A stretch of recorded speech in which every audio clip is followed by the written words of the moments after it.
with the poll as well. So let's get started to discovering a bit more about how your clients can go from curious to committed. And we have a problem with, here we have the slide. Great, it's all working well. So why do we need to get our clients to commit to us? Well, when your clients commit, they become loyal. When your clients commit, they'll listen to your advice. They'll consider and take on the strategies and structures that you suggest. And they'll refer you to others, which is a great thing to have committed clients. The great thing is that they will stop shopping you when they have that level of commitment towards you. So that's really important. There's nothing worse than you perhaps get a client in a pre-approval, or you start doing some work with them, you start getting ready for a submission, and then they turn around and say, oh, actually, I think I'll go somewhere else, or I'll go directly to the bank. You've already invested time and effort into them, so it's really important that you want to get your clients to commit to you as early in the process as you possibly can. And it's an interesting point that first the clients get curious. And what that means is that their brain is half open, half receptive to the concepts, to the ideas. Okay? And then what we want is for the clients to start to become interested. So they actually go through from being curious to being interested, and that's when their mind is even more open. Okay? And then it's in that time of being interested that you have the opportunity to influence and lead them positively. You have the ability to really create rapport with them so that they put their trust into you. And that's really important. People commit to you when they feel that they've been understood and they get a positive feeling or a positive vibe. They must get that feeling of being understood. And the reality is if you show them that you care, then they will get that feeling that they can trust you, okay?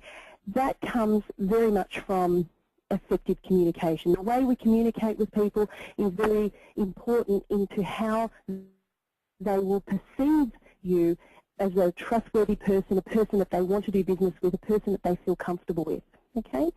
So trust is so very important, and the quicker we can establish trust with our client, the more powerful, the better the relationship will be, and tends to be that the smoother the transaction or the loan process runs. If a client is constantly doubting you or doesn't have that level of trust, then you're going to be forever explaining every reason that you're doing something or that you've got a particular structure. They'll be questioning you continuously. Whereas once they lodge their trust with you, then it's so much easier to have that client as your loyal client and to let the process of the loan and the mortgage take its course. So when I was educated about NLP and about gaining rapport with people and, you know, really doing the best for your clients, I was taught that trust is the most valuable unit of currency. And when I first heard that, I thought, oh my goodness, trust is the most valuable unit of currency, but it's true. And the reason it's true is because until a person trusts you, they won't hand over the money. You will go into a store and you may buy from a trusted brand because you know that that brand has stood the test of time and that you can commit to purchasing that particular item.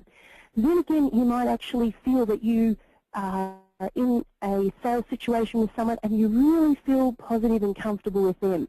It's when you have that trust is when you're ready to hand over the dollars or you're ready to sign on the dotted line. And that's why it's so important that your clients get that feeling of trust as soon as they possibly can in the relationship with you.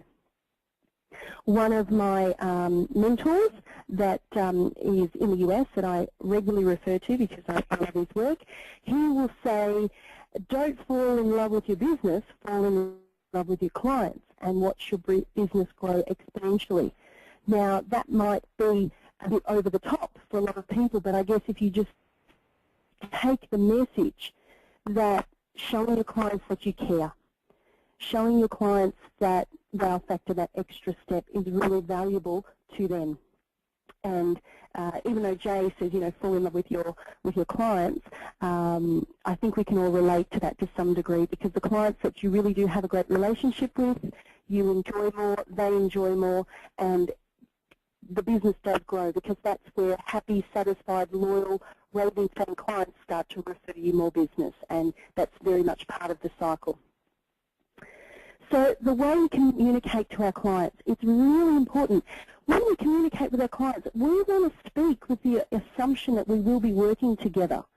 And I know a lot of brokers do this, a lot of business owners do say things like, oh, well, we'll submit your loan, and then we will be in touch with you on a regular basis, we will do this, we will do that. So it's talking as though you're already expecting or assuming to do business together.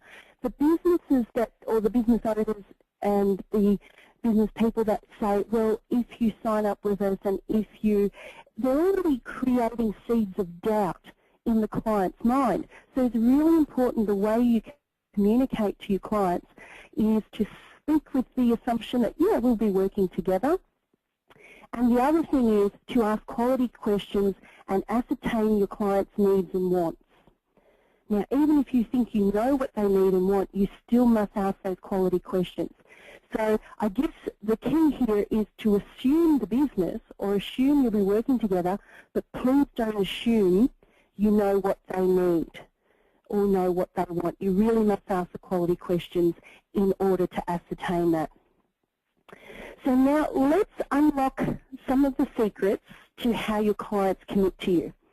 And the reason this is important and valuable to you is because at the end of the day, the clients will notice a particular value. And it's their perceived value that either puts you high up in the realms of their thinking and as their trusted advisor or not. So we can turn around and say, look, oh, I did the best job for my client, I did such a great job. But if they don't perceive that value, then in their mind, in their eyes, in their thinking process, it's actually not as valuable as what we might think. So I'm going to give you the keys to knowing how to understand and unlock that perceived value in a client. So you'll be able to become more aware that you need to hit the hot button with your clients to ensure that they feel that perceived value and that it's really positive. Okay? So what are they? In marketing terms, and this, what I'm about to speak to you about now, the character, the experience, the emotion, this is very, very new to Australia. This is actually something that's very new even in the US, and a lot of marketing people are taking on this formula of character, experience, emotion. So this is something very innovative and cutting edge, and I hope that you all enjoy it and really gain some value out of this particular methodology. Let's talk about the character. The character is the person that your clients aspire to be. Now, if you're part of a national brand, to a certain degree, the character has already been established for you because the client might come in because of that national brand. It's not to say that if you're a single operator with your own brand that you're not going to create a character. Absolutely you are. But just to demonstrate that within business, if we know a particular character like Coke or Pepsi, we know the character, we tend to know what we're going to get. So you can create that within your individual business as well. The character is the person who is knowledgeable. It's that person who's skillful and that you come across experienced, you come across approachable, honest, and you're a good communicator with your client. When you become the character that that person aspires to be, that starts to create a level of logical trust with the client. And that's really, really important because they need to see you as their trusted advisor. That's so important, okay? So there's the character. So you must be the character. You must be aware that they are looking for a character and they want that to be you in order to feel comfortable to commit to you. Then the client needs the experience, okay? And you want to give your clients an amazing experience. These days, doing a great job is a given. Most clients will expect that wherever they go, they're going to more than likely get a great job done for them. It's that next step, it's that wow factor that is really important for the client so that they receive that great experience. Because when they've got the character and they feel that that particular character that you are is, yes, worthy of being called a trusted advisor, and then they get a personal experience that's really positive, that will give them an emotion, which is the next step. Either way, your client is going to get an emotion. They're either going to have the emotion that is positive, neutral, or negative. Okay? So obviously we want as many clients as possible to get the positive emotion. And let me tell you, if the client has the neutral emotion, because we can all understand what the positive emotion is and what the negative emotion is. But let me tell you a little bit about the neutral emotion as well. I work with a lot of brokers who want to grow their business, and they will chat to me and we'll work out marketing campaigns, etc. And what we find quite typically is that there's a lot of clients on their database that have never been contacted, that then, and you'll see it in your trail reports if you start to get drop-off, people will go directly to the bank because they perhaps had a neutral experience. It's certainly not bad. They have nothing bad to say about you, but it wasn't that really positive experience, or that the broker kept in contact to keep them feeling like they're a client of theirs. A lot of clients think, oh, my broker did their job and now I liaise with the bank. So unless you give them the feeling that they can keep coming back to you, and you, through your marketing initiatives and even just getting on the phone and having a conversation with them, then they're going to be quite neutral towards you. So that's not a situation that you want, but it's an easy situation to get them back up to positive. If they have a fantastic experience with you, they think you're wonderful, they're so loyal, they'll start to recommend clients to you and you'll get referrals. And that's really the ideal that we want. Obviously, we don't want the clients to walk away with a negative emotion. We certainly don't want them to have a negative experience. And it's really important that you do ask your clients and get feedback from them so that you can ascertain if you need to do anything a little bit different to ensure that they get that fabulous experience which gives them the positive emotion. So why is all this important? Okay, on your screens you'll see the lateralization of the brain function. Now the reason this is important is because there are two sides to the brain. There is your left side, which is your logical brain. There is your right side, which is your emotional brain. Okay? And they're really quite separate. So if you notice on the screen, you'll see that there's analytical thought on the left, motor control, language, science, and maths. Okay? So that's really a logical side of the brain. Then on the right side, you'll notice that there's intuition. You know, that gut feeling, that sense of, that's your intuition. You'll see imagination, and then you'll see things like music and art, which are all, you know, quite creative. So there's the logical side of the brain and the emotional or creative side of the brain. The reason this is important for you to know about your clients is because the clients need to be able to access both sides of the brain in order to feel that they have made the right decision with you. So if, for example, there's a lot of logic, yes, this is the best rate, yes, there's not many fees, yes, yes, yes, but they don't get that feeling that they should do business with you, that's where they will keep shopping. They'll keep shopping until someone gives them the feeling, or someone understands them enough, or shows that they care enough to give them a positive feeling.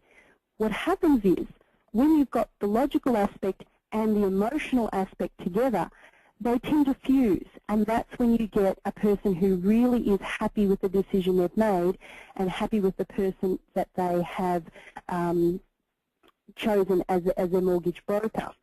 Okay, so that's important. So that if you go back to the character and experience the emotion, the character creates that logical side for the client. They get the logical. Yep, absolutely. They are you know, they're experienced, they're knowledgeable, etc. But then they need to access the other side of the brain in order to feel right. I think we've all been in a situation where we've sometimes purchased something that we paid more for and we probably could have got somewhere else, but we just, you know what, we just paid that little bit more. And if we went to our logical brain only, the logic would say, well, hang on a minute, why are you paying extra for this item? But then if you click into the emotional side, the emotional side might say to you, well, I think I'll get better backup service from this person. I feel like I can go back to that person if something goes wrong, and they'll look after me. So that strong sense of feeling overrode that logical brain. So the reality is we all buy with emotion and then we justify with logic. And from time to time, if we make a decision based purely on logic and it doesn't feel quite right, if you stop and think for a moment, you're probably more than likely, they're the decisions or the purchases that you tend to regret, because you went down a logical road and on paper it looked great, but there was something not quite right. It just didn't feel right. There's also those times where we make decisions and we say, look, I don't know what it is, but it just feels right to go with this particular group or this particular business or that particular purchase. And you may not have necessarily the logic for it, but it just feels right.